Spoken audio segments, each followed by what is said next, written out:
Fandom Family Chats. I'm your host, Maureen, and tonight we're here with Jeanette. Hello. And Amanda. Hello.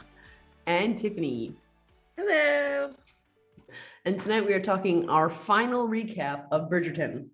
Not final, but the final for the first season. And since the second season keeps getting postponed and delayed and filming stuff, we don't know when we're coming back to Bridgerton. But tonight we are talking episodes 7 and 8, which are actually honestly some of my favorite episodes. Me too. 5 and 6 were my favorites. I'm sorry. I like those They two. were. I like 5. 6 is not my bag. Which is surprising that 7 and 8, because for the same reasons, there's a lot of fast forwarding for you. I feel like more in 7 and 8 that as was well. one that surprised the crap out of me. I was not prepared for that one. Let's just dig into episode 7. Let's start there. So I love the very beginning of that episode where she's playing the piano, he's shooting. Yeah, they're going back and forth. They keep going back and forth. She swings that door open so he makes sure he can hear her. And I love the reaction on is Rose, is that her lady's name? Yeah. Yeah, her face and like the other people's, like the other servants' faces are just like, what's going on here? Like awkward. Yeah, that was Yeah, that was really funny. I love that part. So after that, yeah, so he opens it up with some pretty good tension between. And I both hate, of them. I mean, I like this episode, but I hate like that their tension. It really makes me so sad. I don't. Well, these care for last it. 2 episodes, they're just, I mean, up until the end of episode 8. That's why these 2 are. I like for 7 and 8. I like these episodes, except Simon and Daphne's. So I was going to say I like all the like other part. stuff that's going on. I do, yes. Yeah. I like everything else in the episodes, and I feel like there's not as much focus on Simon and Daphne in 7 and 8. I don't know if that's because they're trying to like kind of start preparing you to jump into I feel the opposite. Anthony's story. Do you really? Because they're fighting the whole time. And I feel like we see a lot more of like Colin and Anthony and Benedict. Yeah. More in those 2. I think we do see more of them, but then you look at the scenes because Daphne's in a lot of the scenes and Simon's in a lot of scenes, they're just separate. And even when Daphne's talking to Colin in episode 7, Colin's talking about her and the Duke. Anthony goes to talk to the Duke about the Duke and Daphne. The mom is talking to Daphne about the Duke and Daphne. Lady Danbury is talking to the Duke about Daphne and Duke. So I mean, maybe it just feels like that to me because they're not together. Physically in a lot of scenes together, but I feel like the whole last 2 episodes are about them. I feel like they were drawing them to the end of episode 8 where they could neatly tie up their story with a happy ending so that Duke didn't have to continue appearing. Yeah. Yeah, I guess so. I think that's right. I think it just makes me feel like they're not, because we don't see them. Yeah. The only time you see them together is they're fighting. Right. So that's not always pleasant. Well, what I think they were my favorite parts about that, because every time that they are in a scene together, it's torture, but then they have those moments like when Lord Granville was painting their painting and they were the tension was so real. He had to keep trying to prod them to get closer together and they refused until Simon made contact with Daphne. And then it was like an explosion of how they really felt about each other without, again, nonverbal, without any words at all. And Lord Granville even had to stop and take a deep breath and said, wow, that is a picture of devotion. So that's why they're my favorite part of all these episodes, because it's a lot of nonverbal, like a lot of nonverbal. And like, you almost like, you kind of live for those moments where they make contact, and you live for those moments where they break through that tension to be vulnerable right before they put the wall back up. Yeah. I just don't like to see their pain. So it makes me sad. Oh, I agree. That scene where they're in the theater for that the concert, music show for the concert, and Daphne realizes she's getting her courses, her monthlies, whatever, courses. And she runs out of the room, and as she sobs while her mother holds her, and you can like hear that when they focus on Simon, and then Simon's eyes start welling up. Like, oh my gosh. That is really hard scene to watch, because But that's how good they are at their jobs. Like when Daphne, what is her name in real life? I forget. Phoebe, right? Phoebe. When she gives herself over to that pain, it's so believable and it's so convincing. And the same thing with Jean. Is that his name? Jean Roger Page. What is his name? Regé. Jean. Oh, I don't got know it how you backwards. say it. That's the correct pronunciation, but yes. You'll call him Reg. How about that? Like reggae, I think. Reggae Sean. But when I think somebody said one time it's like pronounced like reggae. Okay. I'm glad I know that. Okay. In almost all of episode 7, every time he saw Daphne, his eyes were welled up. And it was really, it was so heartbreaking. It was just like having his dad leave him all over again. It was so sad. You can tell their love for each other. Right? They truly, truly love each other. I mean, I just want both of them to just, my goodness, just apologize to each other and move on. Like the whole time, I'm like, we all both just say you're sorry and like move past this. Yeah. All he had to do was talk to her. Yeah. As soon as he talked to her and explained to her why he felt like this, I feel like it started getting so much better. I think it was on her a little bit too I'm like, you never even apologized for what you did, even after seeing how hurt he was. Like you should have apologized for your part in that. Yeah, absolutely. I mean, you can still be wronged and still be sorry that you wronged someone else. Yes. Just apologizing doesn't mean that he didn't wrong her too. And I think that was her idea of, why should I apologize? He hurt me. Yeah, but you also, it goes back to what we were talking about before we started recording. Doesn't matter if you hurt someone on purpose or accidentally, you still have to apologize because you still caused pain. Yeah. But the other scene that made me think about that when we were talking about, just apologize, is Khan and Marina. Yes. Because right before Khan walked out the door, and this part made me cry a little bit when he came back and he said, the worst part about it all is that if you had just come to me and told me your problem, I would have married you immediately, no questions asked, because I fancied myself in love with you. That's how much I thought myself in love with you. Like, so, I don't hate Marina as much as everybody else does. I don't hate her. I honestly just, I don't care either way for her character. I would have rather her just not been there. But I don't like wish her harm or, you know what I mean? Like, I'm not like, I hate Marina. I just, she didn't make an impression on me either way, really. The one time that she really, really actually made me angry is after this came out. Of course, it's Penn that ruined her reputation and ruined that family, but still, Marina knew she was pregnant, didn't tell anybody, and put their family in jeopardy. Yes, she was sent there, but she could have at least said to Lady Featherington, hey, I'm pregnant. Because she knew why she was there. She knew why they had to take her. She knew why they weren't sending her back. So she knew that she had her. But that after it came out and the family's reputation was ruined, the girls had no hope of having a marriage, which was the only way to survive. And Marina still refused to marry George's brother because I'm not in love with him. So you screwed over all of these girls who have, and Lady Featherington, who I actually love Lady Featherington. I love her. I like her. She did so much for Marina to help her, to benefit her, to grow her, to make sure that she tried to hook up with that really old guy, but she was trying to help her. I mean, Lady Featherington didn't think anything of a loving marriage because even Marina says at one point, how did you spend 2 and 20 years without love? Yeah. So in Lady Featherington's mind, all you need to care about is your own survival. Right. And Marina refused to marry that guy because she didn't love him. And there was no longer a need because she was no longer pregnant, but you just ruined the reputation of this entire family. That was the one time that she really actually was like, wow, you suck. Yeah, because there was nothing wrong with him. I mean, he was a good person. He was young. He was handsome. I mean, there was nothing wrong other than you didn't love him. But that's the same way she felt about Colin. Yeah, I mean, and he has a connection to the guy that she does love. I mean, she could go on this estate and go where the guy she loves grew up. She can go to this estate and be surrounded with this family who could regale you with tales of who he was as a kid and who he was growing up. It brings you closer to what you love than it would with Colin.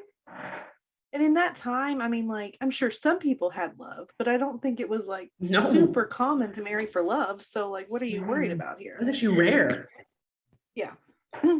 Maybe the fact that he was his brother is one of the reasons it turned her off. Maybe. But I would think that you would just, I mean, in any given circumstance, you wouldn't do that. But I think in this one, you would just be like, okay, I don't have any other options. So Yeah. She ended up, but She had to, yeah. yeah, I mean, that was the smartest thing to do. Yeah. Even if she It's wasn't pregnant. sad, but Because no one is going to love her, at least in that time, or if they do, they aren't going to be allowed to showcase it with the scandal that is now attached to her name forever. So, I mean, saying I'm not going to seek comfort and I'm not going to seek shelter and I'm not going to seek security because I don't love someone when no one is going to be able to marry you ever again is, I mean, that's dangerous for you too, but you're also screwing over an entire family of people. And I mean, not just herself, her child too. Mm-hmm. And I don't know why it took me until today to realize that when she stopped in the hallway and dropped that plate of toast, which that's super thick toast, like that's crazy thick Texas toast right there. That's Texas toast. Yeah. But when she said I need a doctor, I thought she lost the baby until today when I was like, oh, she felt it move. Yeah. So the whole time I'm like, wait, what? Like I watched this like 4 times. Like, why is she marrying George anyway? I don't understand. just today I figured out that there is okay. I thought the same thing the first time I watched it though. Oh, really? Good. I thought the same thing. It was like the second or third time I watched it that it dawned on me. So you're not alone. Okay, well, mine was the 5th time, but that's okay. Thanks for trying to make me feel better. The Modiste face makes more sense now too, that I realize that's why. Because she had that smile on her face when she did it. I'm like, why is she happy that a baby died? What is wrong with you? But then I realized now why she had the smirk on her face, because Marina threatened her and forced her to do something she didn't want to do. And now she's like, you're having a baby out of wedlock. So it makes sense now. Yeah. I'm not as stupid as I sound. It just takes me a really long time to figure things out sometimes. I can't be right every single moment of the day. Oh my gosh. Yes, you can. We all know you can. I can. That's right. I just like her ego. So anyways, talking about Genevieve. Who? How the Modiste. Oh, okay. Genevieve. How do you guys feel about her and Benedict? I like them together. You see a lot of it these 2 episodes. I don't hate it. Yeah, I don't hate it either. I don't think it's permanent or lasting, but I think it's no. I think it's fun to see Benedict like that. Yeah. I think I rooted for it more before I read his book, and now I'm like, because she's not healthy. But I mean, the first time I watched it, I was like, okay, like I kind of like that. I just like seeing him in a I don't know. I like seeing him in a relationship. Mm-hmm. Yeah, because you still kind of question him. Well, I question him a little bit too. I don't know how they're going to go with there, but I don't know. Well, it was because the way he was talking to the art guy. Granville. Yeah. Yes. It's how he's talking to him at the what is that first event thing that they go to? The Queen's Luncheon. Yeah. And how they were talking. That always got me so suspicious at that point. I was like, well, is he? Because he's like, oh, you know, you can't be out with them, and how do you, make that work? And I know is he? I know. I don't think he is. But I think he was actually talking about like Genevieve, maybe. Maybe. Because she's a Benedict should not be with Genevieve. I mean, that's in the class order, whatever. Yeah. Well, also they aren't married. Even outside of class order, they're not married. Right. I mean, that's huge scandal. Well, yeah. And that would ruin her. Mm-hmm. Even. Well, and his sisters. She's kind of around. No, it would. If she has a business, she's a Modiste, but sexual scandal at that time didn't matter who you were, it ruined you. Yeah. And it was worse because Modiste can be replaced. Yeah. At least that's how they were viewed. Like you're expendable. You don't matter in the long run. We all know she's yeah. I mean, we all know that Genevieve's already kind of a scammy person by her talk with who was she talking with? Marina. Yeah. And then also her talk with Sierra. Yes. Yeah. So, but again, I think that her and Marina are very, very similar in that Genevieve did what she had to do to survive, because if she had no prospects for marriage and she happened to be good at sewing, she could be in a household as a lady's maid or a maid servant sewing dresses, or she could be dependent on herself, because that's the best choice. But you wouldn't be, back in that time, no one of fashion would go to you, no one of money or substance would go to you unless you were foreign, because foreign was seen as exotic and foreign was seen as you could bring something different to the table. So she did what she had to do, much like Marina did, just to survive anything. But she actually really likes her life and what she's created and who she has become. She enjoys it a lot. Yeah. And honestly, I think that's what she does for Benedict, because both of them don't really seem very serious about it. It's just like a fun thing. But I'm sure that's how it started off for Anthony and Sierra too. Until he Fell until they both fell for each other. But I love when Benedict says, "Lock the door," whatever episode that was. Oh, I don't know. I just something about that's 7. That's 7. Okay, Was anybody else really confused by her conversation with Eloise? Oh, Because yeah. when Eloise seemed like she was, accusing her of being Lady Whistledown. Yeah. And she seemed like she was completely going along with the conversation. She was. Like she knew exactly what she was talking about. I was super confused by that. I think she was, but I think it was more of just like, I'm not going to try to convince you otherwise kind of thing. I But I also wonder. Go ahead. And this is strictly from like later on in the books. Like, of course, I mean, now she knows who to do it, because there is someone who takes credit for being Lady Whistledown. And then the real Lady Whistledown has to come out and like be like, no. And that's what causes her to come out, because she's so offended that someone would try to like take her credit for what she's done. So I was wondering. That seems like a mistake. Yeah, and it was. I mean, but yeah, so that's how it ends up coming about. Yeah. The way I took that conversation is that Modiste sees everyone, at least this one sees everyone of fashion. I mean, there's some in Cheapside that don't see anybody of fashion and just clothe people. Right. But this is one who everyone who's anyone goes to. And so I mean, you hear how they talk when she's below them, pinning their dresses and taking their measurements and that stuff. She's quiet, she's in the shadows, she's unseen.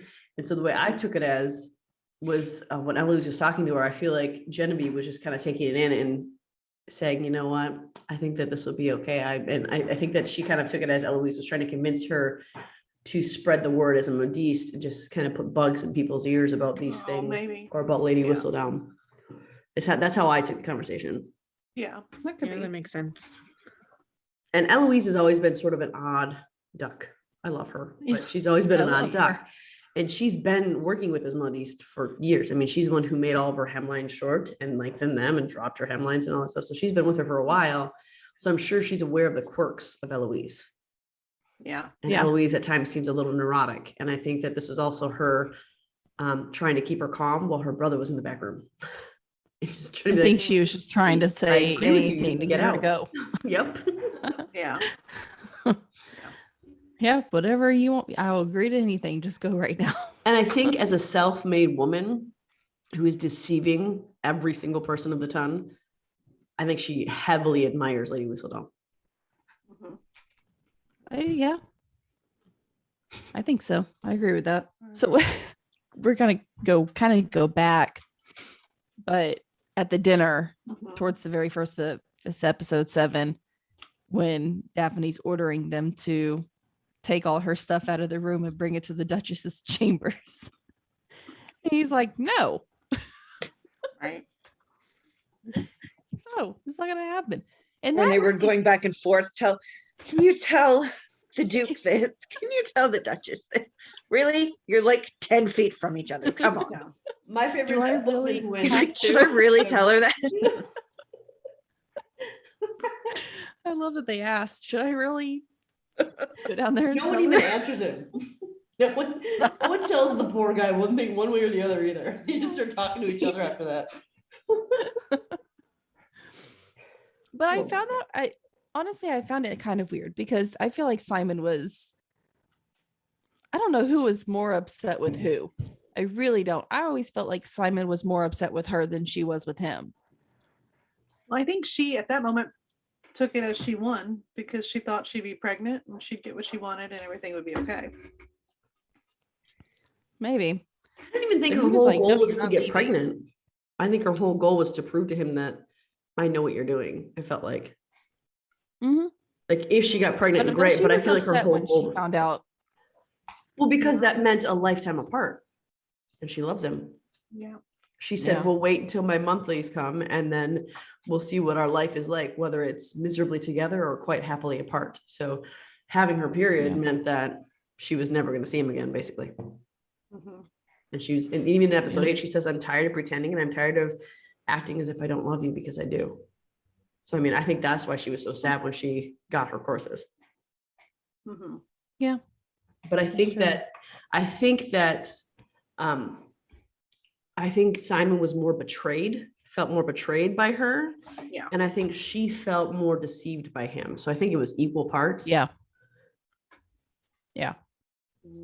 Just in different ways. Yeah. I just kind of found it weird that he wanted her to stay in the room, but he was just as mad at her. I Well, think because he so felt like, betrayed that he thought he couldn't trust her. So he couldn't trust her to say if she's in the same bed with him, he'll know when she gets her courses. yeah. Oh yeah. Yeah. Okay. I didn't think about it that way. Yeah. I think That's that's right. what it was. Because he would come by her room and check. Mm-hmm. And he even said to her that I will be with you every moment until we find out if you're a child or not. And she said, Because what does she say, Jeanette? Do you remember? well, I don't. She wouldn't deceive him. Whenever she gets out of when she gets out of like the coach or whatever, she basically tells him, she's like, I won't be getting my courses in the next hour. Basically, she was like, you don't have to be on top of me here this whole time. Like, Yeah. so told him to go somewhere else, basically. Yeah. I love she slams that door in his face. I was like, oh. And I love that as they pull the camera back, you see him still standing up, hunched over at the door, just staring at her. Like he doesn't even move. He doesn't back up. He's so shocked. Mm-hmm. I mean, think about it. Who has ever slammed a door in his face? Do you think anybody ever No has? one. I think Lady Danbury Nobody. probably has when he was being a brat. But Well, me. all right, I don't mean to keep bothering. Oh. But she That definitely part does did say crack at that me dinner, though, she says, do you really think it is not I who would ever deceive you? Basically, so why do you think I would lie to you about that? I'm not the one who has lied. You are the one who's lied, and you're the one who can't be trusted, not me. Yeah.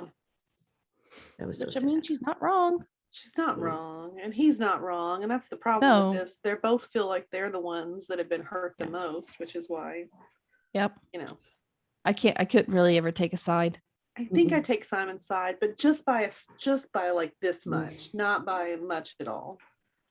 I think I'm on I hers can't because decide. she even says after he gets beat up by Anthony, well, they both kind of, no, I think he got the raw end of the deal there. I think that Anthony Oh, got yeah, better he did. punches on him. Yeah. But she says, if you made this promise to a man who doesn't even walk the earth. So if your Yeah. hatred for him is greater Yeah. than your love for me, then this is what it is.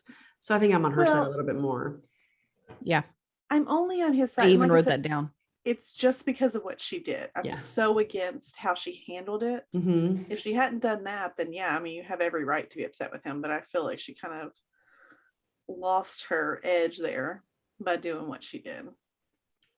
But then that was he such a also took advantage violation. of her by lying to her over how things worked and how it was. So she was also incredibly Yeah, I naive, mean- unsure of things. Mhm.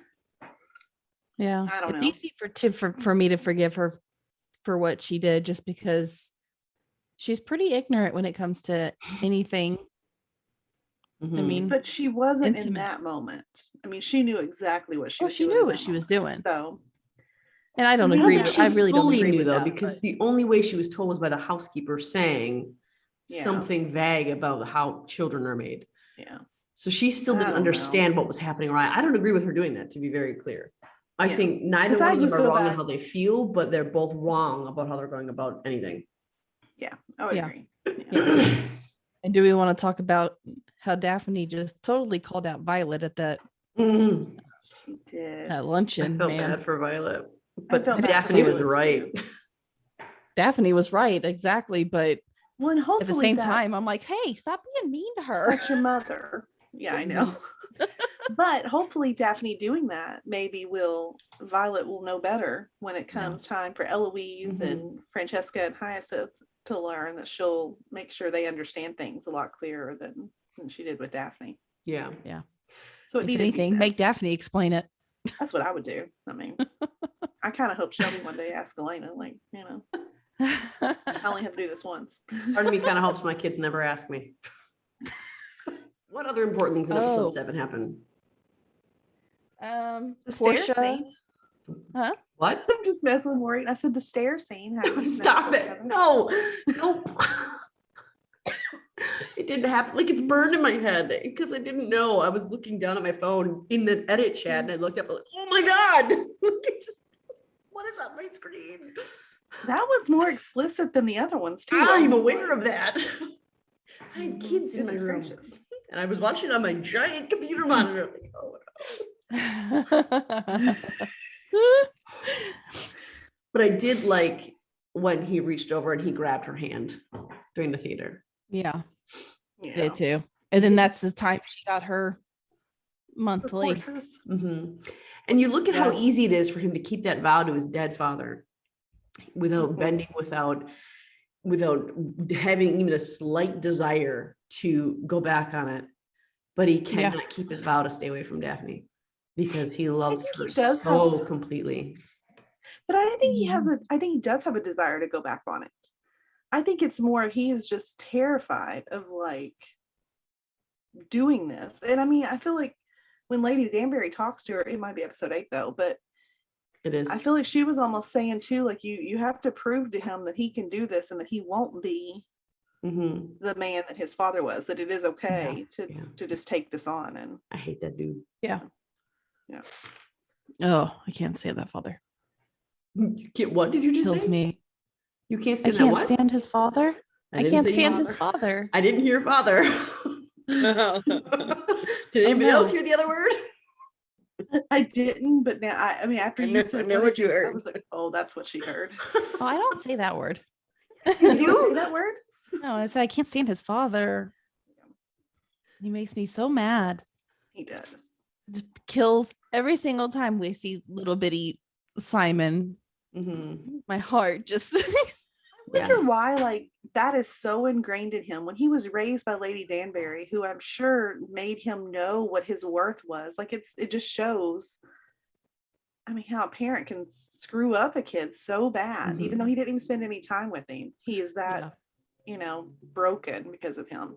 I think that was the biggest part of the problem, is in his most formative years when he had an opportunity to be loved and raised by his father, he was shunned and sent away. Basically, I mean, that room that he was in was like this giant dark room with a single desk in the middle. It was depressing. It was dark. It was horribly sad. And that's where his father sent him away to. So he didn't even have to look at his face. All right. So before we pass it up a little too much, the last thing on my first page is when Daphne takes Colin to go talk to Marina.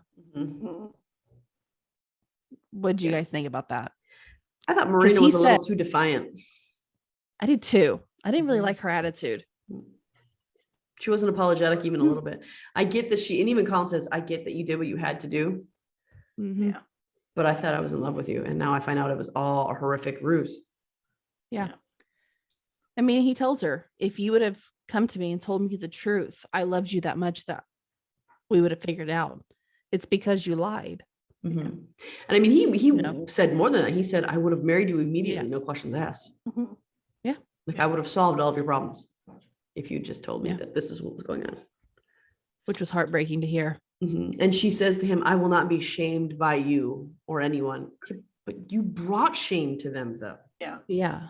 Like and we talked about this a little bit while you were away, but that is the one thing about her, because I don't dislike Marina that much, but that is the one thing about her that I was like, wow, you suck a lot, because she brought so much shame and disgrace to so many people and she was completely unapologetic by it. Yeah. Didn't apologize, didn't try to rectify, didn't try to do anything. And then even so, when she took that tea and Penn, when she found her, that was, Nicole did a fantastic job with that part. But Penn was so, of course it is Penn who wrote that. We find out at the end of episode 8, but still she cared enough about Marina that the thought of her dying, the thought of her being depressed, the thought of her going through this alone was horrific to her. Yeah. And it could have been to Colin if she hadn't tried to screw him over and tried to convince him of something that wasn't right. Yeah, absolutely. And I think he would have married her. I do too. And he would have made it right by her. Yeah. Which I'm glad he didn't. So this is good. But And I love Colin. Yeah. I like him more. Each time I watch it, I like him more. I think the first couple times I was watching it, I was just focused on, Simon and Anthony and Same. Benedict. Same. And Simon now and the as I watch spoon it and again- Simon and the spoon. No, I mean, I like Simon and all, but Benedict catches my attention more than anybody else. So Yeah, What? Benedict's Oh. her one true love. he's my favorite. Bridgerton guy. Bridgerton. No, he's my favorite more than Simon too. So No, I'm saying the oh yeah, Bridgerton show. yeah, oh yeah. He's I your have way- favorite. I have way too many guys to pick. TV boyfriends. He's not. I know he's not your number one. All right. Okay. So,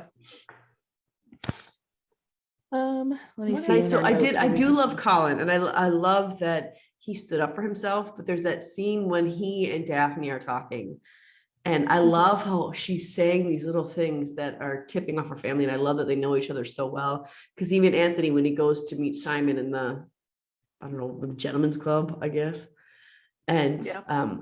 he says, Simon says, "Well, how do you know it's my fault?" And he says, "Well, I know my sister pretty effing well, or pretty well. She wouldn't f up this bad." And Yeah. so, when Daphne first arrives there because of the scandal, she says something to her mom about how, "Oh yeah, and that'll just make everything go away. We can pretend and leave the ignorance," and something like that. And Violet said, Mhm. "What?" And Anthony even gave her a look. And then she's talking to Colin after it was right when she says, "If you want an audience with Marina, I'll get it for you." It was a chaperone, of course. Yeah. But even in that conversation, she's still giving parts of herself to Colin, and Colin is, even in his own pain, and he still believes Marina's innocent at this point, still looks at Daphne and says, "Daphne, something happened," wanting to comfort her and wanting to help her through whatever she's going through. And I just love that about his character. And that's, he would have carried that through with Marina. Yeah. But I mean, who he ends up with is much better than Marina. So dodge I know that who bullet. that is. You'll love Yes. it. I never wanted him to marry Marina because I knew that she was screwing over my boy. But Colin's, No, I this think is Colin might be my perfect. favorite. I knew He's this. perfect. So I do want to touch on the Queen's Luncheon. I was getting We've already ready to say, talked about a few things on it, but so much happened Mm-hmm. during that small little luncheon. Yeah. You have the Queen immediately asks Simon, "Are they with child yet?" yeah. First thing she does when they She's walk so in. subtle. Then you have Benedict talking to I Lord can never Granville. say his name. Granted. Yeah, Granville. Lord Granville. And his wife. We've Is he already talking talked to his about wife that. in there or just Lord Granville? His wife's there His too. wife's there too. I never saw her part of that conversation. I didn't even recognize her. That's at the luncheon. Later on, he talks to Benedict again, but this is where he's got his wife, and he's like, "Oh, would you like to see?" He tries to introduce him to that guy. Yeah. And Benedict's Oh, like, yeah. "No, I hear my mother." my He runs off mother real needs quick. me. Yeah, Yeah. Okay, I he was remember that wanting no part of that. Oh, and also this is when the Queen asks Eloise to Tell her look who it is. into who Lady Whistledown is. No, she didn't ask her to look into it. This is when she said, "Do you have an answer? I've tasked you with finding who this is. Tell me who it is now." Oh yeah. That's right. She Yeah, demands Eloise. answers from I wrote down. Eloise's answer is, "It's a tradesperson." It's a tradesperson. Definitely not. And then that's when she relieves Eloise actually of this task. That's right. Mhm. And Eloise, I is wrote that sad. down. I wrote right, spoke Yeah. wrong. This is And also when Lady. the Featheringtons are turned away. Yes. I felt so bad for Mhm. them. I Yeah. felt bad for the girls. I didn't really feel that bad for Portia. I love I Portia, still though. felt bad for her. I do too. I felt bad for her I like her character. I really do. because even her, I mean, she wasn't planning on the Colin part. Was not her idea. Mm-mm. That was She Marina's even- idea. Yeah. She even cautioned her against doing it. Mhm. So Yeah. I actually thought Violet was a touch too harsh, I did too. especially I did just feel that knowing way. Violet's Why though? Because it's her character. son. I Yeah. get it, but I feel like it was just her character. I don't know. I felt like she would be. It was I kind didn't of off expect her to character. forgive her, but I didn't expect her to be so cold to her, I guess. But I don't know. I mean, I don't know. she's a single mama. She's got to. Yeah. She has to protect her kids, and I feel I like mean, she I would get it. protect her kids at Yeah. all means. Yeah. Yeah. So I But mean, we saw Daphne rise above it, which is what I would have thought. But it's Violet Daphne's would have done. brother, it's Violet's son. Yeah. And also, I think Daphne is in the middle of experiencing what Colin has experienced, so she has more sympathy. Yeah. Yeah. Yeah. Violet doesn't have that experience to go off of. And I think that for Violet, it was, I mean, it's the part of the reason that the shame fell on the Featheringtons instead of just Marina is because they all assumed the Featheringtons knew about it and had something to do with it. So Violet's going to have the idea that Portia pushed Marina on Colin, poor unsuspecting Colin. You pushed Marina on there. You used our family. You used my son, and now scandals come across my daughter. Scandals come across my son, and it's come across my good name. So I think that I don't think she's gonna. I think she'll eventually forgive her, but I think right now she's pissed. in which she has the right to be mad right I now. understand. But Not it did towards come in when she Portia, just 'cause turned her back on her. I don't think she actually has a right. She thinks she does, but I don't think she actually has a right because it wasn't Portia and the girls who did it. No. So I think she thinks she has a right because she believes that they had a hand in it, but they didn't have a hand in it. Mm-mm. But then that next part, Daphne goes to Marina and offers assistance in trying to find Sir George Yeah. Mhm. for her. She's going to talk to the general's wife, Kitty. Mhm. I like I Kitty. forgot it. I love that party too. Yeah. That's kind of who we're going to hit next, but Next. Yeah. that party was amazing. You have to imagine how little love Marina has had in her life. First of all, her father sent her to somebody's house that was going to be that way. And I mean, that has very little bearing on how her family feels about her. Of course, she brought scandal, so they're trying to erase it. And once you have scandal, you kind of cut them off. But still, when Daphne offers to do that, she says, "You would do that for me." And she instantly starts crying. That made me really sad for what her life must have been like. And that's probably, honestly, that's probably part of the reason why she allowed George to take her virtue. Because he was someone who showed her love, affection, attention. And so she was probably desperate for it. Yeah.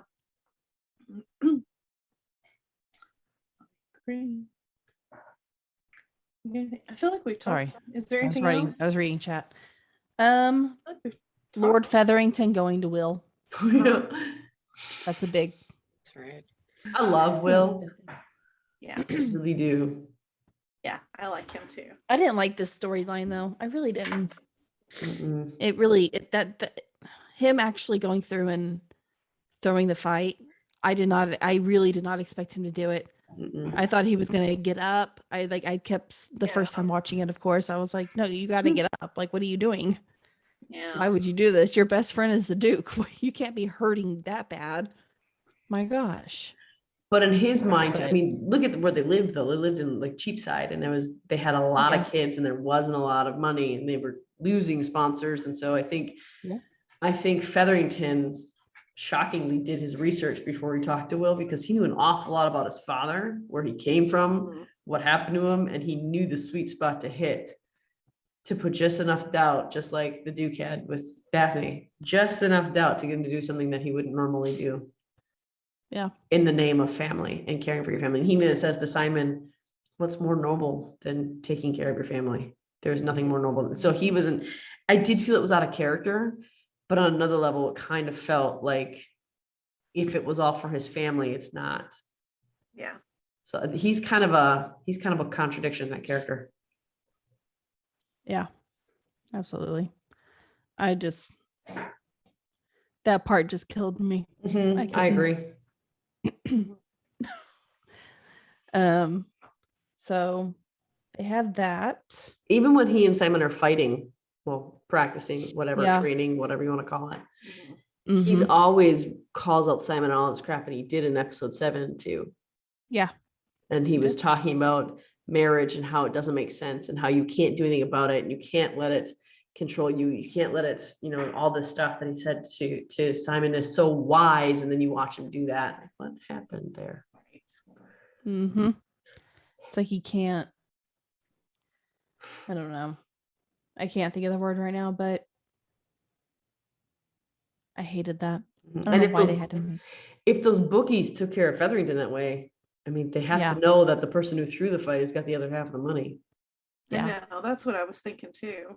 But I mean, they never made any, at least yet, they haven't made any Right. attempt on it Mhm. that we know of.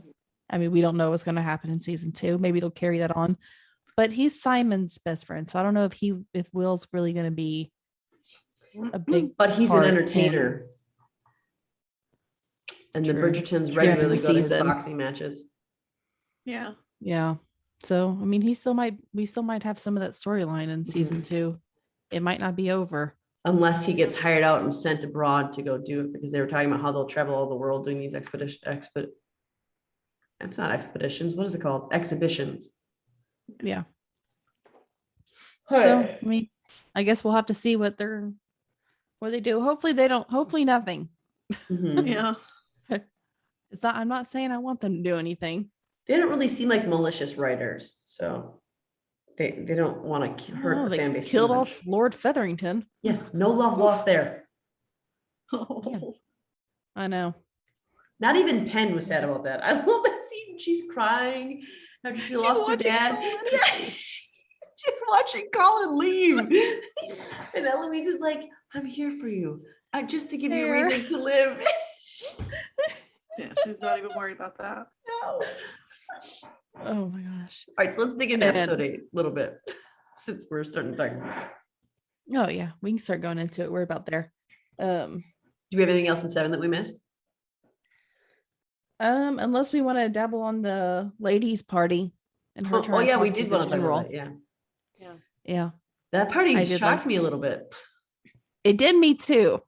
And I was like, well, I mean, why wouldn't they have those kind of parties? It's appropriate. I mean, they're all ladies. They're It's not like they married, have yeah. men there or something. Wasn't appropriate then to act like a man. That was not appropriate.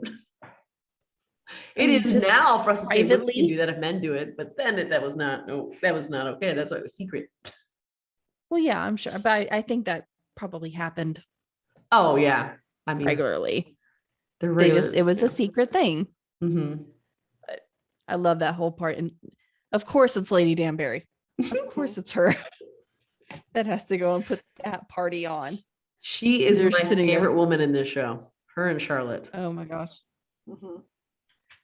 She is something really that where she makes everybody leave Yeah. Yeah. the party at the end of 8.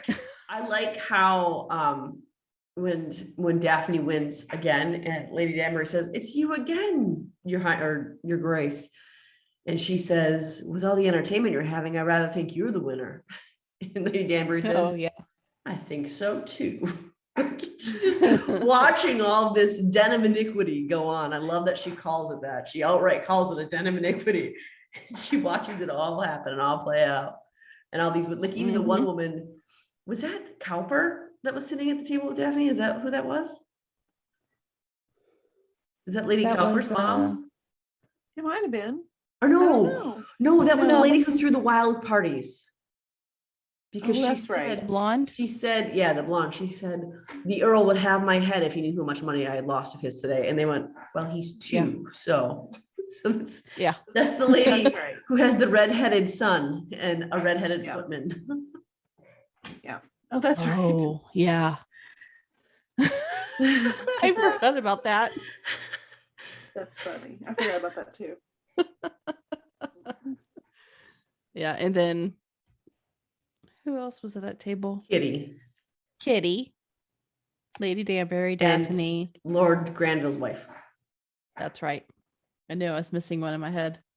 But she doesn't Right. even have a speaking part in that scene. She's beautiful though. I mean, this Yes. whole cast is pretty. It's something else, man. And just I don't know, I was, watching it probably 4 or 5 times like I have now for these podcasts mainly. Mhm. It's like every time I Sure. Just for the Yeah, podcast. okay. only for the podcast, guys, not for any fun or anything. But I don't know, the more and more I watch it, the more I'm seeing like things kind of behind, Mhm. the actors. So I'm Yeah. looking more like the bright colors that are all Mhm. behind them, and everything looks so clean. Yeah. And like it almost looks fake. I mean, obviously some is fake, but it's like so pretty. It just looks fake. Mm-hmm. And it's like I didn't really notice it before. Yeah. Mm-hmm. I actually thought I would hate the music. I love the music. I do too. Oh yeah. And some of my favorite. Mm-hmm. And whenever they show the are those lavender that hang from the Bridgerton's house? And it's in a couple of the scenes too. Those purple flowers that hang down. Is that lavender? No. I don't know. Lavender's not a flower. No. Hydrangea either. Is it hyacinth are different. Anyway, whatever those flowers are, I love the scenes where those are displayed because they look so bright and so fresh, and the greenery behind it always looks so green. And I think that's my favorite part of the show is the costumes, the music, and the colors. Yeah. But there's also one scene we forgot to talk about episode 7, and that was Anthony and Sierra at the boxing match. Oh, that's right. Can't believe I'm the one who had to bring that up. I was getting ready to say, yeah. Wisteria, that's what it is, yes. Wisteria. I want some wisteria. But no, you guys will have to tell me what really happened, what they talk about in that scene, if they talk, because I have never seen that. I don't really talk. Because how did we get from there to he's picking her up in episode 8 with flowers to go to the ball, and she's aware that that's what he's doing? So when did he tell her he wants her to go to the ball with him? That's in a different. When they were sleeping together in the bed. Yeah, that's a different scene. Oh, When they're in bed together and he's like in between her legs, they're just talking. Like he has pants on, she has like a skirt on, but like they're laying in bed together and they're talking. And when she gets up to go get dressed, they're talking about like the ball and like how people be dancing, and then he's like, well, why don't you come with me? Yeah. And then I think she's kind of liking the idea at first, but then I think she just doesn't show up. It's the first time that he was willing to bring her out in public as his other. Yeah. And I think they've always done things in secret. Even with the duel, it was, hey, I can run away and disappear, and then we can be together when nobody knows who I am. And so I think the idea of him taking her to a ball was him finally saying, you're good enough to have on my arm. But I like what she says, I couldn't let that go any farther than my imagination. And you get why. Oh yeah. She's protecting herself. Yeah. But I mean, I think he was totally serious. He was ready to like, because he even in that scene, and it's more towards the end of 8 here, but when Benedict is sitting on the couch with Eloise and he comes and sits and they ask about Genevieve, and he says, I have a friendship with the modiste. And they're like just waiting, because even she's like, oh God, but then he was like, good, you need that. And they were looking at him like, what in the world, why is he like okay with this? And I think it's because he had realized that he wanted to be with Sienna too. Yeah, he's with Sienna, so what's the difference between Sienna and the modiste? Genevieve. There is none, so he can't say anything. Yeah, and I think that Sienna was wise enough to know that as a Viscount and as the head of his entire family, she would have had to have been altered. She would have had to have stopped singing. She would have had to be proper. She would have had to have the right clothes. And that was asking her, that she was right. That was asking her to change. He was asking her to be somebody different. He wouldn't have wanted that. He loved her as she was, but he would have still needed her to appear different because he has sisters whose livelihood depends on his status and who he's connected to, which was really, it was a shame for him. Sad. Oh, that scene when he goes to pick her up and she says, you have to let me go, and tears are streaming down her face, and Anthony's eyes start to tear up like, oh no. I know, that scene broke my heart. I was hoping to see some of his tears fall so she would know how much he was actually hurt by it. Yeah. But that was, he does sad really well. That was really hard scene to watch. Yeah. I can't wait till next season if we ever get it. Me too. He's gonna be so good. Like, I don't even think people realize, like, it's gonna be. Oh, it's gonna be amazing. I think it's gonna be better. I'm just gonna go ahead and say it. I think it's gonna be a better season than season 1. I don't know. I'm excited for Benedict's story because so far that's my favorite book. Me too. That's Benedict's story is And I think it's because it's a Cinderella story. Yeah. I mean, what girl doesn't like a Cinderella story? I So know. Is Benedict Cinderella? It's basically exactly Cinderella. it's Cinderella. But is he the one who is Cinderella, or is the girl he falls in love No. with Cinderella? The Okay. girl he falls in love with. Well, what do you think? You think I don't know. Benedict's maid? the main character. No, he's Prince Charming. He's Prince Charming. That makes sense because Benedict is pretty dang charming. He looks like Prince Charming. I mean, you look in episode 8 when he's talking to Anthony and Eloise, and I love that scene, by the way, when when Benedict sits down and she says, "I don't share my food." And then Anthony sits down, and all he does is hold on his hand, and she just puts one in his hand. Like he doesn't say anything, he just holds it out. But when they're sitting there, just the way he talks with that smirk on his face, and he's so kind, and he's so like Colin is kind in every possible way, but Colin is also very emotional. And I think Benedict is really kind and charismatic, but he also he just wants to have fun. He's not really ready to be so serious. Yeah. Because I don't find Colin to be like charming. Like I think he's sweet. Yes. But he's not charming. Exactly. Whereas Benedict is charming. Yep. Anthony is not charming. He's the opposite of charming. He's but so we brooding. Still, like love him. Yeah, he's so broody. That's exactly what he is. Yeah. And I feel like Anthony and Simon are a lot alike. Mm-hmm. Yeah. So well, they're both really, first sons too, in charge of their entire livelihood of their family name. And then Benedict is the typical second son in that time who had really as a second son, there was no demands for your time. There was nothing you needed to be around for exactly. You could basically do whatever you wanted as long as you married someone who had money who you could live with and live off of. And then Colin is the typical third son who's always trying to prove himself as more serious and knowledgeable because he's got all these other brothers ahead of him. So I like that they stuck to historical accuracy in that aspect of what their positions would be as second, first, and third sons. Yeah. Oh, I can't wait. I can't wait. Oh, okay. All right. We need to jump to 8. Tiffany, Are we in 8? Are we in 8? Are we in 8? Yeah, that's when they're sitting on the couch talking about stuff. You got me all confused. And then there's the painting, of course. Yeah, we finished. I'm just reading, make sure we didn't forget anything big. Yeah. And then there's the painting that Lord Granville does of Daphne. And it took me again, I don't know why it was so unobservant, maybe because I was so worried I was going to fast forward at random places, but I didn't notice until today that was Lord Granville who was the artist there. Oh, really? I was like, have you seen the show? Bits and pieces, yes. I'm at a disadvantage here. It's true. She does miss some of it. I know. Does that scene follow something spicy and maybe she's accidentally fast forwarded too far? And I mean, think of how many scenes that Lord Granville's in that I've had to fast forward through. So I just You probably just didn't even know what he looked like. Yeah. It's true. She doesn't even know what he looks like anymore. You just see his face now and fast forward. It's instinct. Oh, this guy again. I was like that every time the Duke and Daphne were on screen for a little while there. I just held the remote in my hand while I watched it, just in case. And then that stupid stair scene caught me off guard.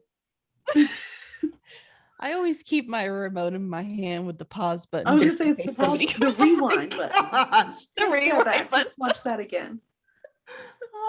I don't know if the rewind or the pause is more disturbing. Because the rewind button happened with the stair scene. I'm not gonna lie.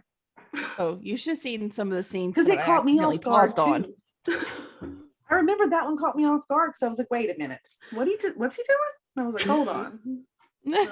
Like you didn't know what he was doing. I think it caught me off guard. And I was Darn, like, I missed it again. Let's rewind another time. oh, here we go.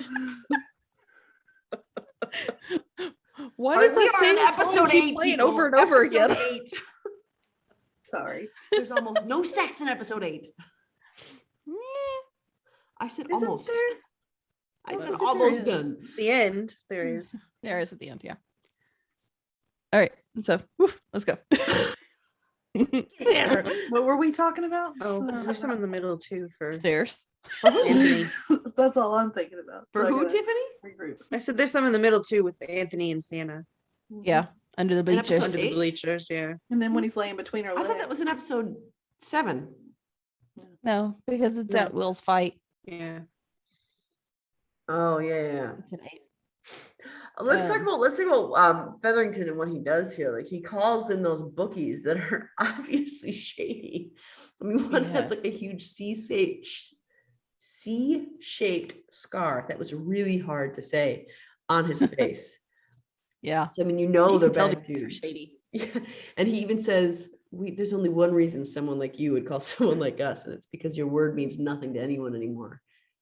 And yet he still chose to place like the largest bet known to man on this fight. Like, dude, He had a problem. the deed to his house. Mhm. Oh, I just realized who inherited the Featherington house. Who? Who? He gave Will? him the deed to his house. Will? No, Featherington No. gave those bookies the deed to his house. The But bookies are how does that taking work the then? house. He sold the deed to them. I mean, he transferred it to them. Did he? I mean, I'm sure they would have insisted on it. He handed them the deed and they walked away with the deed in their hand. I missed I that. don't know, scene. because when the maid came up to Mrs. Featherington and told her that, she kind of looked like she looked across the street. She looked up. When she saw it, she looked up and then out, and her, like as she was looking out, her eyes were kind of going to the sides, kind of looking around. I took that the way she was looking. I thought she was looking at all the people in the street. Like she didn't want them to know. Yeah, it could be too. But she I mean- certainly didn't look happy. I mean, if the Bridgertons inherited her house, I think she would have thought there was a better chance. Because That they've she all got been to friends stay, and they yeah. like her daughters. And Yeah. so I think that she knew they would have been kind. I don't think it would have been the Bridgertons and looked that afraid. And especially if they had to search for who was going to inherit the house, and Featherington and you have to imagine that when they killed Featherington, they took stuff back. Yeah. I mean, the first thing she did was go and run for that money. Where did that money go? Because Featherington didn't have it on him in the whorehouse. Bordello. I don't know what I'm know. supposed to call it. I don't know what's appropriate to call that place. That's a whorehouse. It's Okay. fine. Yeah. Technically what it is. He I was probably just already look- spent it all before we saw him. Maybe. I mean, he was drinking. That was another thing My that was phone said. was obviously. No, I was gonna say my phone was obviously listening to our conversation because I started to type in. I said, "Who inherited?" and it says the Featherington estate. Fans think it's Will that ends up with it. That's what I was thinking. Because No, he I think said that if you passed to him. when if Featherington had no intention I'm- of dying. Why would he give it to Will? I don't know. That's what I was The trying to read safety? what they're thinking. I is think it's here. the bookies. I don't know. Because I mean, one, they followed him to like the whorehouse, and they knew to meet him in there, or they knew he was going to come there somehow, but the money was missing. So they had to have gone to the house to go get the money. They would have known where his house was had they had the deed to the house in their hand. So I think they went Okay, and so grabbed here's- all the stuff. Here's Yeah. all the different fan theories of what everybody thinks. So some people think Marina, because it says in season 1, it's revealed that Lord Featherington owed Marina Thompson's father a huge favor, and that she can't stay with her father while she's pregnant. So it's not entirely out of the question that in a wild turn of events, Thompson could receive the estate. I mean, it's a don't good think- theory, but I don't think so. I don't think so either. And He didn't owe him a they're favor. saying He owed him Will- money. Featherington owed her Um, father money. Yeah. But that was paid off by her going to stay with him and marrying her off. That was the trade-off, yeah. Mhm. Some people, I don't know why this. But she is a one- relative, though. There's that. She's a relative, so it could go to her, but it would go to her dad before it would go to her. Yeah, other ones are just saying like either a Featherington like relative that we haven't met or a brand new character, which there are new characters. There Mm. is. I've seen there's several new people that are being introduced that I don't know who their characters Yeah. are, so it is possible that Yeah, it's that's just always gonna be somebody possible. brand new. Yeah. I mean, but we're gonna have Kate's whole side. Mhm. Mhm. So we have So this wasn't in the Okay. book, so you can't tell us the answer. Nope. no, none of this extra stuff for people are in the books. When it's a book, it's only about those people and the Featheringtons and the Bridgertons. That's it. But in the book, it doesn't say anything about Mr. Featherington dying or losing the house or who takes the house next. He's Doesn't just say already anything. dead, right? Isn't he Oh, already really? dead? He starts dead? Isn't he? I feel like, am I making that up? I didn't He's think not. he was. I don't feel like Did we he? talk. I mean, I don't remember him. Let's see. Now I can't. I cannot remember. I'm gonna look here because I just don't remember. I just Google it. I mean, there Yeah, is I'm the looking at aspect it. that Portia wouldn't know who the bookies are. She wouldn't know them by name. So that's the one wrench in that. Yeah, that's true. But I Yeah. do think that they had they were given the deed to the house, and they had to have been the ones who ransacked and got the money. Because did you notice when Portia went back in there were drawers out and up on the desk? Oh, was there? That's Mhm. true. So I So think that somebody they was had- obviously in there searching. yeah, and the money was all gone. And Featherington is a moron, but I don't think he blew through all that so fast. So I Yeah, think he's Okay, dead that in so- the books. the bookies went back to the house, ransacked it, got all the money, probably got the deed, and maybe them having the deed doesn't make them inherit it, but it would give them a claim to the house, though. So Could be Marina's. did you find it, dad's. Jeanette? Yeah, it just I didn't see how he died, but it says he's dead in the novels. Yeah, he's dead before even the books start. Okay. Mhm. So he. I do like that. So there's really nothing. that Portia's lady's maid goes out to her and says, "They think he's dead," and she just stares at her for a minute. I know they said they have questions. She ran to the money, saw there was no money, and then she cried. There was no love for Mr. Featherington. No. I don't think a single person liked him. I No. didn't like him since the moment Marina you showed up. blame him? Because, no, like, do you remember when Marina first showed up, how he would watch her and how Yeah, disgusting it's that creepy. was? Yeah, it was creepy. So in episode 8, we've got the bleachers, we've got the fight, we've got Featherington fixing it, we've got Feather dealing with sketchy people to fix the fight, to hedge his bets.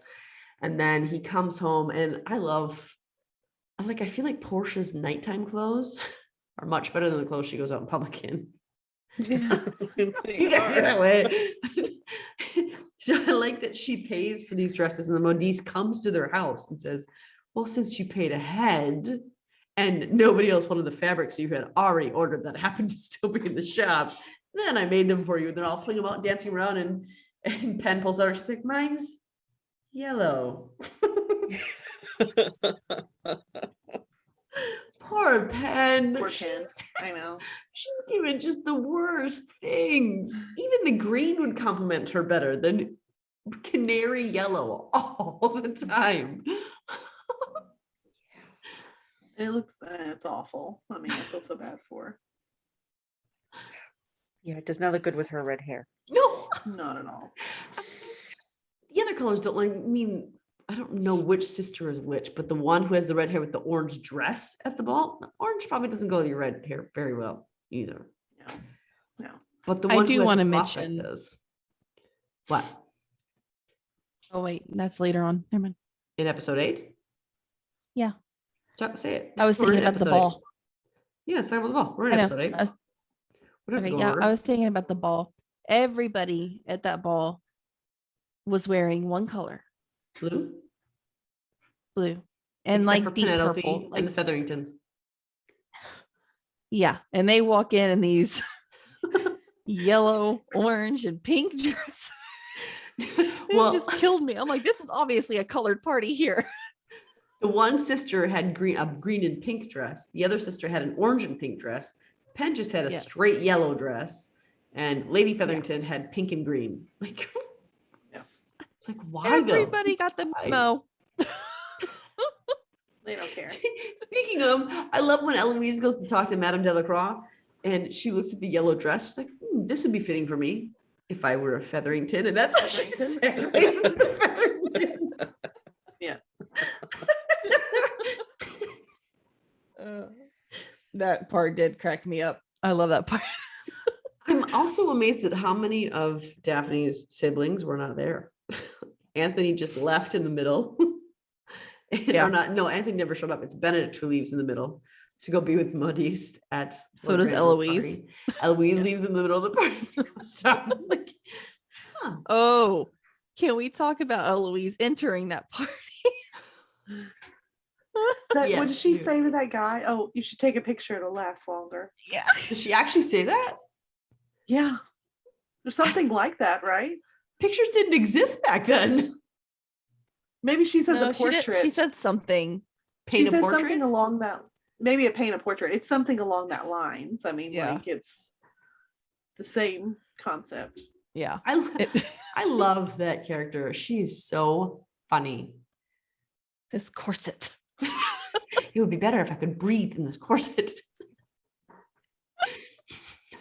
I like when her mom Thank is you, like, Daphne, for being perfect, so I don't have to. I like when she's talking to her mom as they're getting ready for the ball, and her mom's like, I'm surprised you wanted to come tonight. I'm so appreciative you're coming out with us in this new ball gown. And even when she goes to the muddy, she's like, I need a new gown for Daphne's party. You already have a gown. I need another one. A girl can't have too many gowns. What has that ever been your philosophy? And her hair was up and everything, and she even had flowers in her hair, and she just looks so feminine and on Eloise like. Yeah. She looked odd. It looked Yes. odd. Yeah. She looked beautiful, but I it's was like, not yeah. Eloise. Yeah. Right. It was just like, put your hair down, girl. Come on, Girl, I can't even say it with that drawl. Girl, do it again. girl. No, you said it more excitedly, more southern. Girl. Yeah, it was kind of like that.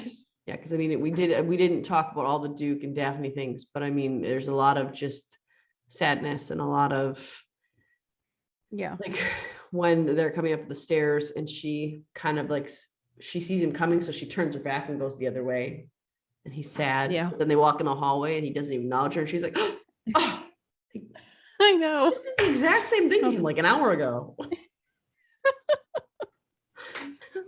Playing these mind games with each other. Yeah. But then she says, why did you make that vow to your husband or to your dad, to your husband? Why did you make that vow to your dad? And he's like, this is not a conversation we need to have. And she said, yes, but as your wife, don't I deserve it? He said, you do, but I'm doing this for you because I'm not worth it, basically is what he says. And then he walks away to go to the fight. And it's just, even Will says to him, you're angry, but it's not at me, so take it elsewhere. It's just so, the way he views himself is so contrary to the truth of who he is. So let's talk about those letters on that note. I wonder if she knew to go look for those. Because it was like she is the moment, I guess it's because it had, well, no, it had his dad's name on it. It didn't have Simon's name on it. So how did she know to pull those out the moment she saw those? Because it wasn't his name. And it Maybe was she knows his writing. Yeah, but he wrote that when he was like 9. Yeah. Or his. She's probably just being nosy. He has a stamp. He's probably had the same stamp. I think that's how. I mean, that's usually how they did that back then, right? Like each person. Yeah, they had did. their But own when she pulled them out, it was just family, in front I of them. guess. Like it looked like she was looking for. I mean, I'm sure it was just like, oh, hey, this looks intriguing. But just the way they filmed it, it looked like it was all very intentional. Which I mean, it was because it was scripted that she's going to stop in that box and pull those out. But beyond that, the way they filmed it, they made it look like she was looking for something specific. And then she found those, and she's like, oh, here's what I'm looking for, and then sat down to read. Yeah. I mean, maybe it was just coincidence, her trying to look for something and found the letters. And she knew it was a vow to his dad. So, I mean, maybe sending a letter to him. And also after, did the fight with Anthony happen in episode 7? Yes. One thing we need to talk about. Yeah, there because is- that happened at the same time as the ladies' night. Okay, yeah, that's right. One thing we need to discuss there is when she came back, it's just real quick mention, when she came back, saw him bandaged or saw he was bleeding and he was trying to help himself, and she came in there and she started cleaning him up, and he pulled her on her lap and he kissed her, and she said, why can you not unfold yourself to me? And instantly he just kind of shoved her away. Yep. I was like, why you gotta say something? I mean, just go with it, girl. Because it didn't really work out in the end for her last time. Anyway, I'm going to move on from that real quick, lest you start talking about it again. So in episode 8, when all this is happening and they keep passing each other and he lets it slip that's why, it's, what does Lady Danbury, because Lady Danbury says to Daphne when she reads those letters that, because she's like, and you helped him with his impediment. And she said, everything he did was done because of him and him alone. And I just showed him what he was capable of, or what he was capable of already, or who he was already. How did she word that? I remember exactly, but I know she also said like it had to be that way. So basically, she was telling, I think she was telling Daphne, like, you can't push him into this. He has to make this decision for himself that this is what he wants. And then doesn't she have a conversation with Simon, Lady Danbury? I don't remember. Like, I didn't finish the episode today, so I can't. It might be at the ball. Is that when she does it? Is at the ball when she's talking to him? Yes, At the ball. Yeah, it's at the ball. What remind me what that conversation, because I remember it, but I'm gonna get it wrong. Remind me what that conversation was. She just tries to convince him to let go of his pride. Oh yeah, and she says pride will take away everything and leave you with nothing. And she was hinting that that's exactly what happened to your father, because she said, "Don't let that happen to you too." Yeah, because that's exactly in his attempt to make that vow for his dad and punish his dad after his death. He's doing the exact same thing his father did. And I'm glad she said something. She needed to say something. The way she words things though is so brilliant. Yeah. Yes. Whoever wrote for Lady Danbury was. And I mean, they honestly, did her part so well. The way she delivers those lines, I still think one of my favorite lines is, "Did you bring the bar with you, boy?" But it's the way she puts her emphasis on her syllables and her words. It's like, oh, that's so good. She's brilliant. I would love to have her on our podcast. Oh yeah.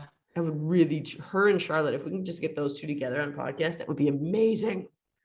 Wouldn't really just want anyone Bridgerton. I would love to get anyone Bridgerton. I got an email back from Rose's agent and Rose? the maid.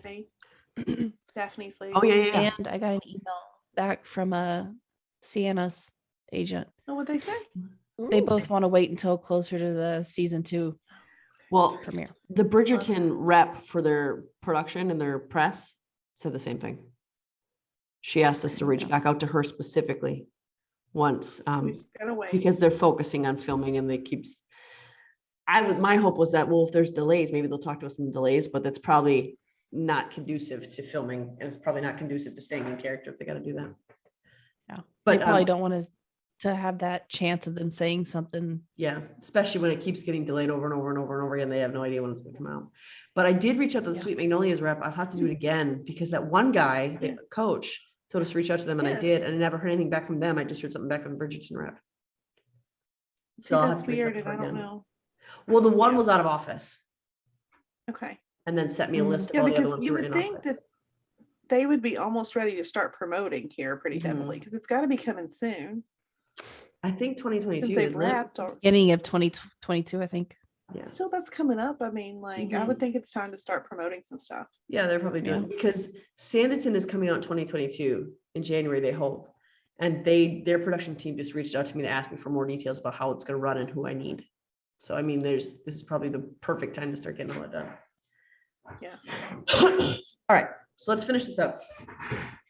So Lady Danbury has the conversation with him at the ball about his pride, about he's got to let it go. And that softens him, because I think he heard that word too.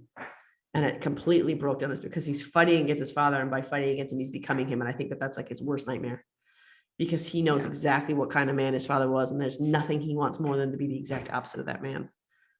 And I think that's why Lady Danbury said it the way she did. And then you see Daphne talking with her mom at the ball. And that was really emotional. When Daphne started crying, it's like, "I can't do this, Mom. I can't do it," or Mama, or whatever she says. And she says, "You can do anything. You're a Bridgerton." Yeah. And that gave her, but I mean, there was more that Violet said there. And I think that once Daphne confronted her in the garden about how how did she word that? Because it was so important when she said, "Or perhaps you can give me," and I know this is episode 7, but she says, "Perhaps you can give me more vague metaphors and trite comments. But what you could have done is prepared me for actually what happened in the marriage, in a marriage bed. You could have done that to me instead of left me helpless." And I think since then, Violet has been making an attempt to be more strong, to be more open, to be more available to her daughter in that way. And that's what she did at the ball. She said, "You know, your dad and I loved each other, but we had to choose that every day." And I thought that was really, really, both Lady Danbury and Violet hit the exact right tone of their discussion with those kids. Oh yeah. We also do need to touch on Eloise getting the intel from the Queen's guy. That was I hilarious. couldn't remember what he was called. I just wrote assistant. I can't remember what he's called either. No, because he's not a footman. He's I don't remember his title either, but a footman is too low for him. I don't remember. It's gonna drive me crazy. But I like that she's just walking up there like, I can see the Queen whenever I want to. I'm just gonna go talk to the Queen. She's so full of like, oh, she wants me. And then she says, I require an audience. He's like, oh, in that case, no. How easy. I like how she butters him up to get information out of him. Well, how does she word it? A man is with all of your genius and talent. Yeah. Okay. She is buttering him up. This because he's got a reputation, doesn't he? Because earlier in the season, it was when the Bridgertons were asked to her house. They're like, Charlotte sends him out of the room. She's like, he talks. He likes the gossip. Yeah. I love that. It's like, of course, there's the nosy. Yeah. I'm trying to figure out right now what do we call him. That's going to drive me nuts. I don't even know if they ever say, but there's a position for it when you're that close to the Queen. But I do love when Eloise leaves and she's in her carriage and that footman says, we really need to get back to the party. I don't know. There was something about the way he looked at her and she looked at him and the way he looked. I was like, I kind of hope Eloise gets with that guy. I don't know. He was a good looking guy and like they had a moment. Nobody else caught on that or felt that way or anything. You're all looking at me with completely blank stares on your face. I don't think I noticed, but I know who she does get with, so I can't say anything. So they have their ball. I love that dance floor in their courtyard. And if you actually look when they first show the dance floor, you can tell that it's just like a giant piece of circle linoleum they put down because there's like 2 layers and it's lifted up off the gravel. Like, oh, so not marble or stone. That's interesting. Right. Pretty sure it was supposed to be marble or stone, or at least look like it, but linoleum was probably cheaper because I don't think they made linoleum back then. Probably not. But I love that courtyard. I like that their picture was displayed right there. I love how they come down there and you see the softening between the two. I love that they start talking about their the dances and their banter between 2 or 3 dances. Yeah, I love that part too. But they only dance once. And it starts pouring.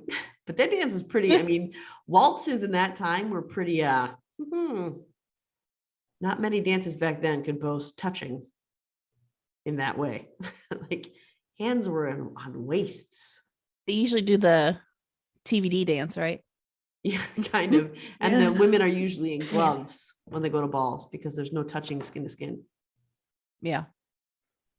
Which I think they were all in gloves. I don't think Daphne was. Yeah. Daphne was. She had white gloves on. Did she? Mm-hmm.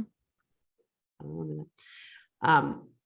But I love how they did that. And I love how while they were dancing around the circle, even Violet and Lady Damper, the looks on their face as they were going around in the dance was they were very proud of themselves. Yeah, they were. I love that part. Like at first, whenever they start dancing, I thought like the cinematography was like showing them like time lapse dancing. I didn't realize it was like other people on the dance floor with them. Oh. Does that make sense? Yeah, I got you. Because they're all the same colors. Like I thought it was just like, oh, because that's why you noticed they were all blue. Yeah. Well, I actually noticed before that because the Featheringtons walking in, I was like, whoa, they look way different than everybody else here. I mean, to be And fair, like a sore thumb there. Yeah. I do love how Colin went up to Penn and he was saying all these nice things to her. And, you're right. This is this. And then he says, Penn, poor Penn. I really think he's so oblivious. I know. It drives me nuts. I mean, she says when you love someone, you should declare it fervently, ardently, and loudly. And by the way, Colin, I have to tell you something. Yes, he's an idiot.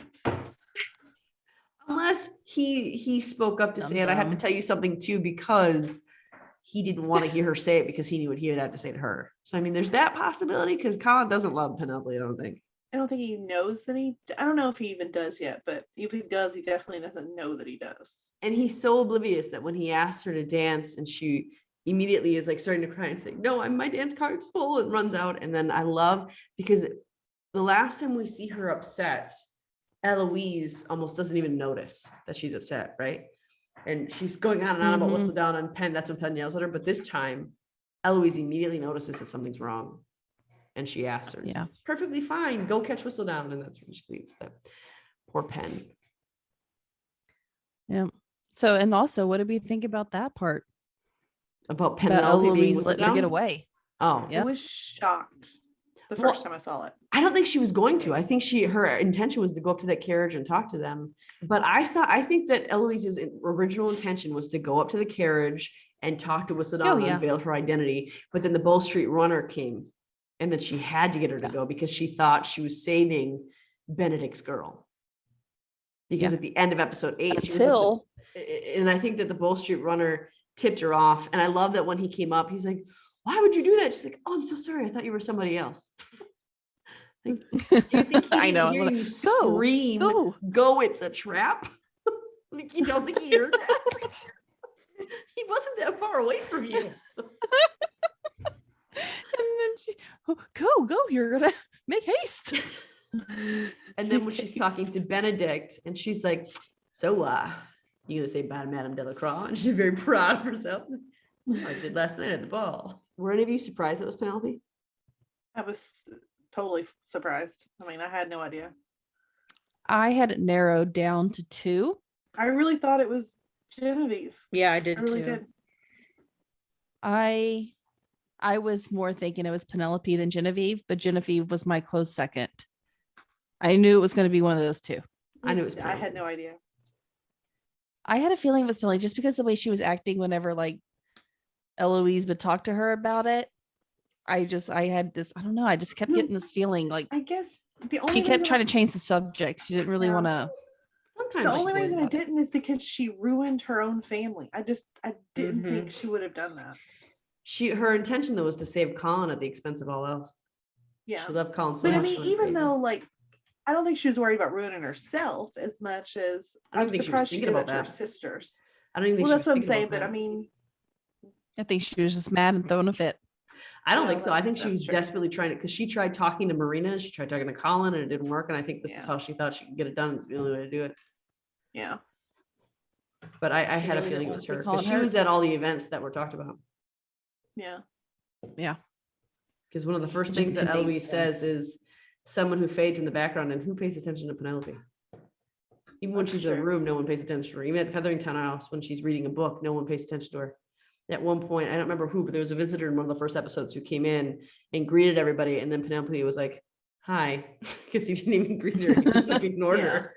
I remember I thought it was Lady Danbury for a while. And what's funny is in the books, that's like a big storyline that everybody thinks it's her. Like, yeah. That everyone thinks it's Danbury. Well, didn't Eloise at first? In one of the beginning episodes, she thought it was her. Didn't Danbury have a great response to that? I don't remember. I know she did. Because I think Eloise was trying to be sly in how she asked Lady Danbury, and Lady Danbury wasn't having that. Yeah. Very blunt. But the one thing that didn't connect with me was when Penn left the ball, she was very upset because Colin was leaving. And even when her dad died, she's crying because Colin is leaving. But then when she takes off her hood, she's like, yeah. She's got the smile on her face. And I'm like, I wish she would have been more feeling the way she was feeling the whole episode, and not just smiling because they're showing us her face. So I thought that was weird. That was, I haven't thought about it that way until you just said it, but. And I think really the last thing we have to talk about is the reunion of Daphne and Simon. Oh yeah. Oh yeah. Man, I'm just getting jump scares all over tonight. This is amazing. Okay. I'm killing it. Who are we talking about again? But I love what she has to say to them in that rain. And I love Lady Danbury's reaction. And when the sister, honest to God, I cannot remember their names at all. And I don't remember which one's which, but the one sister who's got the suitor, whose name I also don't remember other than Sneezy, we're trying to go out. Lady Danbury just puts her cane out. I think you can say goodbye, but if you watch Violet in the background, Violet starts to go one direction, then she gets confused and turns around and goes another direction because Lady Danbury said out, and she was like, I don't know where to go. So even Daphne's mom was like, out, they gets out. Notice Lady Danbury didn't move at all. But the fact that Simon went up to Daphne and he apologized. And when she says, I love that she found a way to use the weather of this is perfect because it's imperfect. And I love you, scars and all. Your dad taught you that you had to be perfect in order to be loved. And that's not true. And I love you because you're not perfect. And she says all these really, really amazing things. And I was even a little glad that he didn't immediately follow her. I liked that there was time when he had to have been out in the rain for a while, because the next morning is when he walks in her room and his shirt is still soaked through. Did anyone else notice that? Was it the next? I didn't think it was the next morning. It's daylight and she's on her chaise lounge in her bathrobe. It's daylight outside. So I thought that was like, I thought she went in and like changed because she was wet. Yeah, because her hair still looked like, her hair was completely down. Yeah, but it was like still like, I guess it had already dried. It looked like it dried wet. I mean, my hair dries wet, it's going to be crimpy and wavy, and hers is probably like that because she had it all up and every piece of it was up in curls wet. So when she took it down, it probably stayed like that. And also back then, when you went to sleep, you put your hair in a plait, in a braid, and then you take it out. Yeah. So it didn't get all snarly. So it was probably that too. But if you look at the lighting in the room, it's like bright out. Yeah, it is like bright. It's daytime. And I think when they go to the bed, you see a window and it's daytime. Yeah, because no, that's the end. But when they go to the bed, it's light outside. But to me, it was kind of light, like where the ball area was. It was still light. It was like lit up. Yeah, but that's candlelight. So was it just like still? This was like window, sun coming in through the window light. I'm gonna look it up. I don't know why. I thought it was just later on, but you're right. I mean, no, it was. I know I'm right. Watch, I'm gonna be so wrong. It's gonna be nighttime. Everything's gonna prove it's actually dark. Just dark. Well, because it's so light outside. When? Like when they're out there. It doesn't look nighttime anyways. Well, no, it's actually dark in the courtyard, dude. You can tell that it's all the light is coming directionally. So you can tell all the light in the courtyard during the ball is candlelight and candelabras. Because that's also when Penn goes to save, or when Eloise goes to save Penn. I wonder if that's like a continuity error on their parts filming, because I feel like that's wrong. I feel like it was the same night because his shirt is still the same clothes. Well, I mean, she looks like she's just taken off her outfit and put it. That has to be right after. If he's still that wet, look at how bright it is. It must have just been a filming error. I think it had to be. I think it's because the scene looks really good with this lighting. Because look at those candles. There's not a single candle lit. Yeah, they're not lit. True. And if it was nighttime, they would be lit. I think that's a continuity error. Because he would not still be soaking wet. He wouldn't just stand outside all night. I mean, he could have. He's stayed out drunk all night, come to the same place in clothes that he wore the night before. I mean, he could have just been wandering. He'd be really sick though. Like really sick. But I was like, wow, how long was he outside for? That's weird. Maybe he was working up a sweat. I don't know, but that's gross. I don't know. Or maybe he just got out of the shower and put clothes on directly. They didn't have showers. Or bath. A bath. But to put on the same clothes and then not even same clothes. Hey man, I don't know. It's either a continuity error or he was wandering all night long. And they came to her as soon as he was done. When she says to him, he says, I've realized I no longer want to be alone, but I don't know how to do this. And she says, yes, you do. I know you do. And he says, I don't know how to be the man that you want me to be. And then she says almost the same speech that her mom gave to her. They make up and then they go to the Bridgerton house and they're clearly all better now, which elates Violet. And they're saying goodbye to Colin. They find out that Mr. Featherington died. Both street runners have questions. We never really see what they are, but we do see that Marina walks up to Portia and says, how did you do 2 and 20 years without loving your marriage? And she says, you find little things to be happy about. Sometimes big things like little babies. Things to love. And she said, you're strong, maybe even stronger than I was. And so there's the whole time with Marina, Portia did nothing but try to help her. It was her own daughters. It was all about trying to help them. That's what she was mad at her husband. It wasn't because he lost some status. It's because he spent her daughter's dowries and there was no hope for them. So everything Portia has done has been kind-hearted. Yeah, it's a little selfish, but it's been mostly kind-hearted, helping other people no matter what the motive is in the end. Mm-hmm. And even then, when she had every reason to despise Marina for what she did to that family, Portia still gives her a really kind pep talk to help her go do what she's about to do. Yeah. And she goes to, we see her leave with George's brother. And then Philip, that's his name. Do we ever know that's his name in this? Does it say that? Because I don't remember hearing it today. Yeah. No, he introduces himself as Philip. And then we see Colin leaving and Eloise comforting Penn in what she thinks is over her dad. And so Colin leaving. And I like that Anthony says, you guys are retreating to Cliveden to Daphne and Simon says, no, we're going to stick around London. And it's because nobody's there.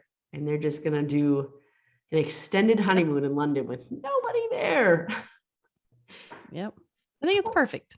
Yeah. And poor Anthony says, I'm ready to find and declare my feelings for the next Viscountess. I found out the real issue is love. You just better leave it out. How sad. How sad. And Daphne says, perhaps he'll learn. And Simon says, perhaps not. That was really sad. Yeah. And then we end up. Anthony's story is pretty sad. So does it get better? I mean, it's like. Do what? Does it get better? Not at first. But it does eventually. Like his season will have a happy thing for him. Yes. Okay. It's another one. I mean, like he's another Simon-like. That's why I said him and Simon are so much alike. In a different way, that he just doesn't believe in true love. But of course, Kate will make him believe in true love. Well, I think a lot of Anthony too stems from his father. I mean, his father died when he was young, left him in charge, and he's got a lot. That's why he attacked Simon, because Simon said, I wonder how your father would view you. And that was what set Anthony off. Yeah. Mm-hmm. And they're forced into like getting married, sort of like Simon and Daphne are too, but it ends well. Yeah. I really think you'd enjoy the books. I mean, you can probably skip over the scenes in the book a whole lot easier than you can even in the show.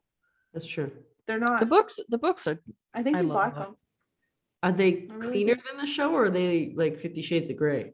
Which I've also never. No, I think it's not like 50 Shades of Grey. No, I'd say it's about like the show. I mean, except for you're going to read it, so it's.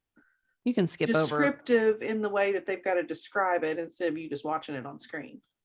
Yeah.